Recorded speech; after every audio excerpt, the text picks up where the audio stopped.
Hey there, everybody. Welcome to our review of The Handmaid's Tale Season 4, Episode 10, the finale. We are diving right into the wilderness, which fittingly is the title for this episode. Lots of spoilers ahead, satisfaction ahead. Bruce Miller, you came through, you gave me the satisfaction. I'm very happy with this finale. Listen, there's an expression that, my friend Jason, who, occasionally is on the channel with us, he has this thing of the show in my head that sort of specifies what he actually wants to happen. They gave me the show in my head when it comes to Fred Waterford tonight. Yeah, absolutely. Okay, we're going to talk about Fred, and a lot of other things within this video. But why not hit that subscribe button along the way? We've got all of our reviews for Season 4 at the channel if you want to go back and check all of those out. Yeah, we're also covering Bachelorette for the whole season, Bachelor in Paradise this summer. We got Blacklist coming up tomorrow, the finale's next week. And then this summer, we're going to be covering Big Brother, Animal Kingdom, American Horror Story. So if you're interested in any of that, hit that subscribe button. Stick with us. Can we sing a non-demonetized version of Ding Dong the Fred Is Dead at this point? Because Fred, bye Felicia, you're gone. I don't have to see you anymore. 10 out of 10 death. I was completely floored when she gave him this option of gun or whistle. What would you like? It was just, the whole thing was so well written. The whole scene was so well acted. It felt like the revenge everyone was waiting for. And there's nothing like a good revenge story. Pretty much every story that's told out there is some sort of revenge plot. But this was the ultimate revenge sort of ending this journey with Fred the way that it started for June, where she was getting chased down in the woods and her family's ripped apart, and here we are now and she's the one on the other side. Can we get into Fred's line of thinking here for a moment? Because I know when June presented him to that choice, he was just like, you're not gonna shoot me. And you know what, Fred? You should have just said use the gun, because at least it would have been over for you sooner. Yeah. Well, actually, let me propose this. Was this sort of one of those things where June had a two-sided coin? Of course. It was, she's not going to bring out the crew to then be like, bah, I'm just going to do it myself. Because there are other women that are feeling the same as June, where there is no real sort of justice in what's going on. And we saw earlier in the episode that Moira was even insanely pissed off of what was going on with Fred. But we also saw that in that group therapy that Moira is not on the side of leaning into your anger. But there were other women there like Emily that are on the side of leaning into their anger to be able to move forward. It's just, is she going to be able to move forward now? Because Fred is not the only person that was involved in what happened to her. Serena is still there. Yeah. Personally, I've always felt that Serena's an even bigger villain than Fred. Fred is terrible. Fred has done terrible things. This was a very good revenge story. But Serena is also part of this. She held her down. She's hit her. She's tortured her. She's done so many terrible things to her. Here's how I'm going to try to use a chess analogy in my head for some of this, and that Fred, in the eyes of Gilead, was a pawn. He's expendable. He thinks he may have some power, but he doesn't really have that much power. No, even when it was so cringy when he's sitting at the back of the van being like, I'm a man, I have rights. I'm like, what is happening here? Okay, Joe finds he's so good in this role because I hate Fred so much. He's awful. He's an awful human being. He's also still kind of a wuss. He's also just so he's so fake strong, where he's like, look at me, I'm a man, when really it's you're actually just a pathetic loser, Fred, who doesn't have any power other than what society chooses to give you. And watching you just be a sniveling coward at the end of all of this was so satisfying. So yeah, all the chef kisses in the world cannot sort of even come close to just the mere joy. And also, there was no sense in keeping Fred alive anymore. There's a certain point where it's just not going to be realistic that this dude is still out there. No, it's not. It's sort of also what I had said a couple episodes ago, many episodes ago, about that June getting caught and being brought back to Gilead to be tortured and not actually put on the wall. There are certain things that just feel like they don't push the story forward anymore. Yeah. Like she can't keep going back to Gilead in that type of role. That had to stop. And it's the same with Fred. Fred was not going to be able to go back to Gilead and do anything. It was either he was going to be free in Canada, killed by June and the crew, or he was going to be on the wall. There wasn't a lot of other options. He was never going to go back to Gilead and find a way to still be commander and still, live this life. It was done for him.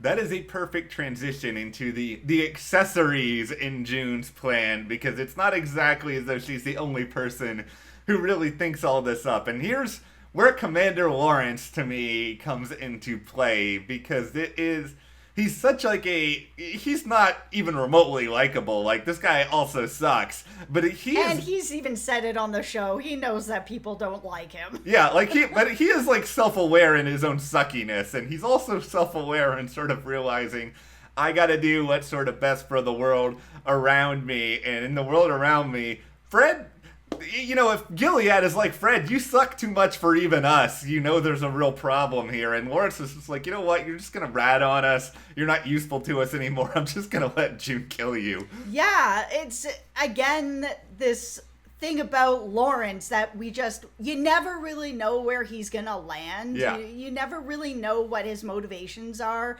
And so it makes him one of the most fascinating characters on the show, because you just don't really know where he's gonna sort of swerve to. Even in the negotiations, sitting down with Mark and everything, it was like, I'm gonna offer you, some sort of negotiation about maybe, money or whatever. And June right away just called him out, was like, come on. And he's just like, you gotta try. All right. Instead, here's 22 women. Yeah. It's just like, behind door number 1 is a donkey, and behind door number 2 is $1 million. It was just really so Lawrence. Here is the thing about Lawrence. Lawrence is he's complicated. He's hard to figure out. I think he's always going to try to do what he thinks is the right move on that chessboard, to use that chess analogy again. But here's the thing I don't really understand, is that he makes this deal and is like, like you said, here's 20 plus refugee women, and ultimately Fred dies, so they don't even get Fred back. How does he go to the rest of Gilead now and be like, well, this didn't work out, guys. It's no issue. And that's the thing about it, or here's where some of my, I guess, issues with the episode come in, is Lawrence has a lot of power. We've seen him be able to set up to get people out of Gilead. That's sort of his thing. But 22 women is a lot of women. So they did say sort of that these women were people who might have been part of the resistance or whatever. So maybe they're kind of off the grid, and that he's able to get them out of there. But how is he able to really get out this many people all at once without Gilead or the Eyes or anybody saying something? There had to have been some sort of conversations with the council of Gilead that we are going to trade Fred for these women, and that they had to actually agree to that, which is, I don't know, a little bit unbelievable that they would give up any of their people. 22 people for one? I'm not sure. I mean, at that point, Fred has already sung all the songs he's going to sing. So, what are they really stopping Fred from doing at that point?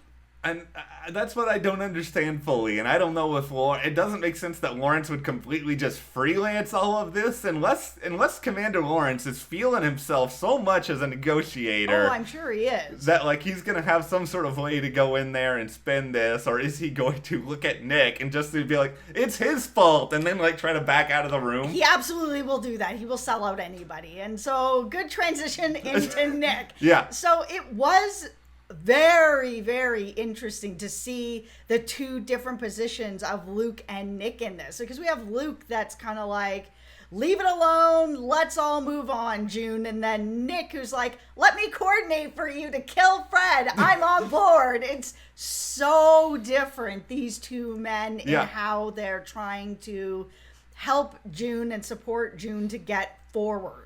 And I think it's sort of, Luke represents sort of the person for June at one particular point in her life, and Nick sort of represents this other person who sort of bore witness to a lot of what June went through in a way that, you know, Luke can hear about it and he can hear June's testimony, but that doesn't mean that he actually fully understands it. And I think that's what pushes June to this level where, whether it's Mark, or whether it is Luke, these guys are just sort of like, June, you just have to let it go. And I think she's just kind of frustrated at this idea of, how about you guys don't tell me what I'm supposed to feel or how I'm supposed to react to these situations? Yeah, I mean, there are some things that June is unable to let go. And there are other people that have come out of Gilead that are also unable to let things go. I mean, the amount of people that came out for June in this no man's land to take care of Fred was a great number of people.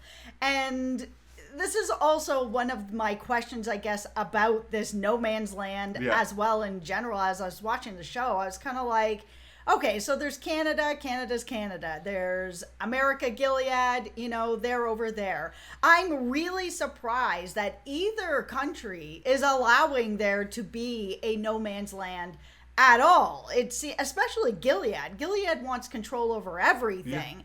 And to have a space where people can go to what? It's like the Purge. You can do whatever you want there. You can kill people. You can do whatever you want. It's just like, nobody can be tried for anything because it's no man's land. It just feels like Gilead especially would not allow that, and that they would have tried to move in on that land. And it feels like Canada really doesn't want a land where you can just go and murder people. The presence of Purge land is not necessarily great. I also wonder, how is it so easy to kind of just like navigate between all these different places? Because to me, it sort of feels like if you're going from one country to the next, or even into no man's land, there would be like 40 armed security people at like every single checkpoint. But we also, I guess, saw earlier this season on that boat, the checkpoint people in the world of The Handmaid's Tale aren't all that great. They're just kind of like, all right, checks out. See you later. Have a nice day. Yeah, because once they made the handoff to Fred over to, you know, Gilead, and Lawrence and Nick are standing there, they're standing there with eyes. And even when they were kind of like, oh, you know, should I make a plea for you, Fred, sort of thing, it's like, it doesn't matter. The eyes are all right here. So it's kind of like, okay, well, where was the moment then that the eyes were not watching Fred anymore? Did they? Okay, listen. It obviously had to be people who were working with Nick. Yeah, Nick's obviously got some sort of crew. I don't know if they'll ever explain that. I kind of hope they do, because otherwise, as satisfying, and I think we can agree, as immensely satisfying as it was to see Fred go, I think there are a lot of questions in sort of the road from point A to point B over here. Yeah, I also have a question about the Canadian prison system. Like, that whole scene with June and Fred sitting in that cell talking, it was so good. It was like, it was so good watching her manipulate him like that and sort of sit there to try to get, I guess, a little more information, a little more answers, a little more feeling on how she's feeling, to be able to sort of talk to him about this stuff and play this game that she kind of needed to play. However, you're gonna let the victim of his assault go into his cell alone and shut the door, but then when mail comes in, it's like, oh, can't let that go in unchecked, but we'll let June go into the cell with Fred. It was kind of like, you guys got to pick a lane. Either you're checking stuff in the prison or you're not. I don't know if June just showed up on a lucky day or something like that. It doesn't make a whole lot of sense. I gotta say, the thing with the finger was pretty gnarly to look at. Yeah, and I kind of wish that if they were just like, okay, the prison system is very lenient. Yeah. I really wish that they had just had that scene with Serena waiting for the Zoom, which was kind of ridiculous and made me laugh a little bit, and just have that delivered to her so that she just opens it up and boom, there's the ring, there's the finger, instead of this guard looking through it. Yeah, I wanted to see Serena's reaction in the finale, and I guess it's going to be a season 5 thing now, what the future holds for her. Yeah, because what does the future hold for her? She is no longer a wife. Her husband is dead. If she goes back to Gilead, she's been very fearful that she's going to be turned into a handmaid because she can be pregnant. Now she has no husband, and the baby's going to be taken from her. We've seen other wives that lose their husbands turn into handmaids, which is what happened to Mrs. Keys. Her husband is gone, now she's a handmaid. This exact same thing can happen to Serena, especially because she's had a baby. I don't know how she's pregnant and she will have a baby. Yeah, I don't know how it's not going to happen. Like, that's sort of the thing. I think Serena... I don't think Fred is necessarily like her favorite person in the world anymore, but I think she saw him as a means to an end, and we know that she's manipulative, and we know that she'll do whatever she can in order to sort of retain her element of power. And it's sort of like, I guess for her, I went through all of this alliance with Fred, all this other nonsense again, and now Fred is dead, and now I potentially run the risk of being stuck back in Gilead. They know I can have a baby now. I'm going to probably become a handmaid. It's really set up for... Sorry, not sorry, Serena. Come on. Like, as much as it was satisfying to watch what happened to Fred happen, Serena really needs some comeuppance in this. And after seeing what Bruce Miller and the crew and Elizabeth Moss and everybody's put together for Fred, I feel very confident that this show is going to do us right when it comes to Serena and it's her time. Serena, I got some bad news for you. Storm's a coming in season 5. Like, obviously she's still going to be a part of it. Yeah, and so they've left the series without like necessarily a giant cliffhanger, but they gave enough, which is all I really need. Going into the next season, we saw June come back, holding Nicole, covered in blood, babies in blood. Yeah. We saw Luke come in and realize what has happened. And right there, it felt like that's the end of their relationship. And she even turned to him and was like, give me 5 minutes. And then I'm gone. So her saying goodbye to Nicole, all of that, it feels like we're going into a new season where June realizes after killing Fred that she needs to be part of the resistance. She can't sit up in Canada and just pretend like everything's going to be a-okay. She needs to be doing more.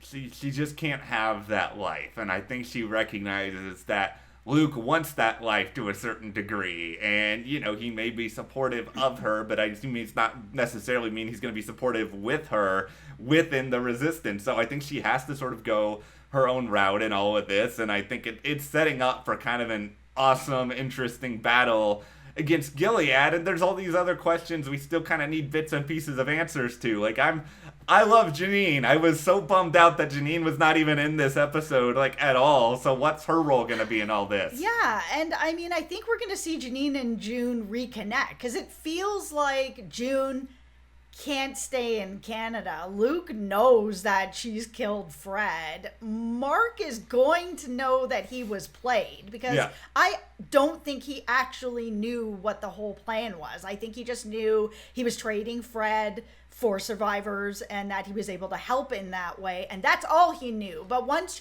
he finds out that she's betrayed the whole government, I think it's going to be she's going to be held accountable for it. So I'm not sure really where she's safe at this point, which is an exciting place to be going into next season. Where is June gonna land?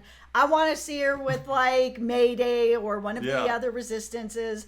Get Janine in there. Start doing some damage back down there. Can I take a moment to point and laugh at Mark? Ha! Okay, I'm done now. That was it? Yeah, Mark and okay, that's a much better laugh because Mark, where are you coming to my house? Shut up, Mark. Like you're just being a jerk. And yeah, you have my phone number, you have my email. Okay, so what's wrong with like meeting in person? You've completely betrayed June's trust. You betrayed her trust. All she's done is shown up and sat on a bench. Like she's not driving a car into your house or something. Yeah, like he acts like he's so above it all, and I'm through with Mark. I'm excited for Mark's reaction to all of this. Yeah, and it's going to be interesting to see what happens going forward with Mark and Serena. I've seen the comments out there that people think that Serena's baby might be Mark's. For me personally, I haven't seen enough evidence on the show, and the show is really good at giving enough evidence of something happening, and all they've really had are exchanges of kind words and a couple of smiles. Like there isn't enough there for me to think that he actually slept with her and that's her baby. But that last sort of scene between the two of them where she's kind of like, listen, you're gonna do this. I want this to be set up. I want my house to be set up. It all has to move quickly. We're not gonna have this baby in jail and you're gonna do it, sort of thing. That moment that he kind of turned to her and was just like, really, Serena? You really gonna go back to this life? Like, really? There was a second there that I was kind of like, okay, not that they slept together, this is Mark's baby. I don't buy into that. Yeah. But I do buy into sort of him feeling like there's a connection there. I think there's something there. I don't think that there was something there. I think that there is something that has been building there. Like, I don't think it's Mark's baby. I don't think they're going in that direction. But don't be surprised if there's a lot more with Serena and Mark in season 5, and we can just boo and hiss at the two of them collectively. Yeah, my real worry is that Serena will not get her complete comeuppance and that she will be able to manipulate Mark. Yeah. And that she will end up married to Mark, which is an even bigger problem. I mean, we know that she's smart and she was, working Fred's case. She's written books. She's very influential. And if she is married to someone like Mark on the Canadian side of things, that is a bad situation for Canada. It's a bad situation for me. It's a bad situation for everyone. So you know what? As we wind everything down, I'm just going to wash my brain of Serena and Mark. I am going to focus on Fred getting his comeuppance. Great revenge. It was so well done. All right, so let us know on a scale of 9 to 10, how awesome was Fred's comeuppance being? There's no 1s, there's no 2s here. There's no 9s here. Out of a scale of 10 to 10, it's a 10. Okay, let's all celebrate our comeuppance of Fred. He is dead. He is gone. We'll just live in a nice, happy world, and that is all right. But thank you guys for hanging out with us and watching all of our Handmaid's Tale coverage this season. Yeah, it's been really fun to cover this show. We really like this show a lot. We're looking forward to season 5, but stick around with us. Hit that subscribe button because we do, like we said at the beginning of the video, have a lot of stuff coming up this summer, and we're excited to share it with you. Thanks, guys.